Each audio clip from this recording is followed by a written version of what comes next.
Assalamualaikum warahmatullahi wabarakatuh. Bismillah, alhamdulillah, wassalatu wassalamu ala rasulillah wa ala alihi wa ashabihi wa mawalah. Amma ba'd.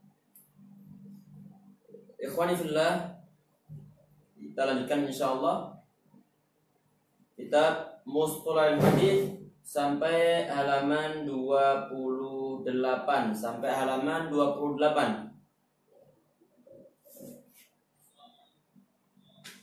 Dalam pertemuan sebelumnya telah kita sampaikan, telah kita bahas tentang al-hadisul mudraj, yaitu suatu perkataan rawi yang dimasukkan dalam serangkaian suatu ayat dalam serangkaian suatu hadis Rasulullah SAW dalam rangka untuk memberikan suatu penerangan tentang suatu makna yang gharib ataupun makna yang asing, ataupun memberikan suatu hukum atau menyimpulkan suatu hukum ataupun menyebutkan tentang suatu hikmah. Dalam pertemuan sebelumnya juga telah kita bahas bahwa kadang-kadang idraj ataupun suatu sisipan kadang ditaruh di awal, kadang ditaruh di bagian pertengahan, kadang-kadang ditaruh di bagian terakhirnya. Untuk bagian pertama, sisipan yang berada di awal sudah kita bahas. Kemudian yang di bagian pertengahan juga sudah kita bahas. Saat ini kita bahas insyaallah untuk idraj ataupun sisipan yang berada di bagian akhir suatu hadis. Misaluhu, contohnya fi akhirih hadis Abi Hurairah radhiyallahu anhu.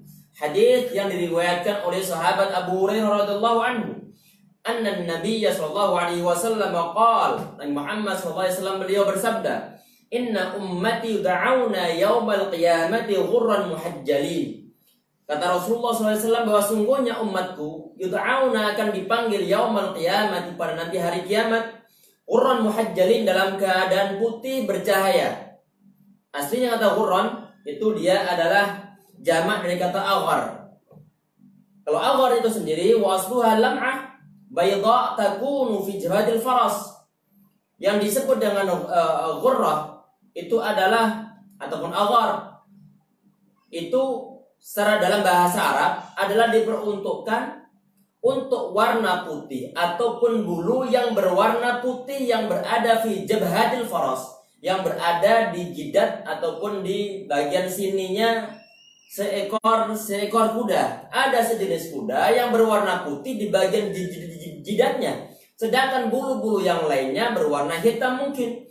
Kemudian muhajjalin juga ada bulu yang berwarna putih cuma fi qawaimil faras, yaitu ada di bagian bawah-bawahnya kuda tersebut. Jadi bagian jidatnya berwarna putih, bulu berwarna putih, kemudian di kaki-kakinya, di ujung kaki-kakinya juga berwarna putih. Ada warna putih di sana. Min atharil wudu, dari athar wudunya. Ini kata Syekh Islam kata Syekh Ibnu Utsaimin rahimahullah. Beliau mengatakan atau menuliskan dalam kitab Syarh Bulughul Maram tentang masalah ini.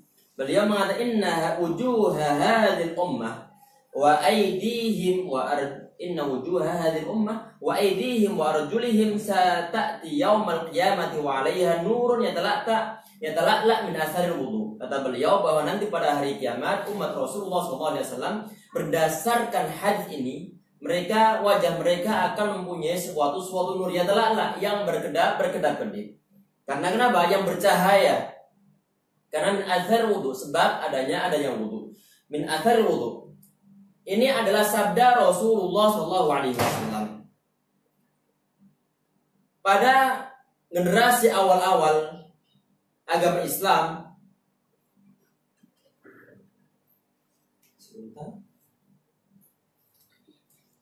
pada awal generasi agama Islam, penulisan ayat ataupun penulisan huruf-huruf Arab itu biduni tangkil, tidak ada titik, tidak ada harokat-harokatnya. Janganlah harokat, titik pun nggak ada. Jadi nggak ada beda antara huruf ba dan mana huruf ya, mana huruf nun dan mana huruf ta. Tidak ada bedanya. Tidak ada bedanya.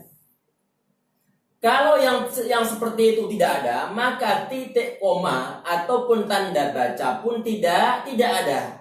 Sehingga saat seorang rawi dia membacakan hadis ini, inna ummati yaumal qiyamati yud'auna ataupun yud'auna yaumal qiyamati Quran muhajjalin min athari wudu. Itu sabda Nabi Muhammad SAW saat dibacakan oleh seorang rawi ataupun diriwayatkan oleh seorang rawi. Kemudian rawinya ini dia memberikan suatu komentar. Kemudian dituliskan oleh perawi setelahnya dan tidak ada pemisah sama sekali. Saat dalam bentuk tulisan tidak ada titik komanya.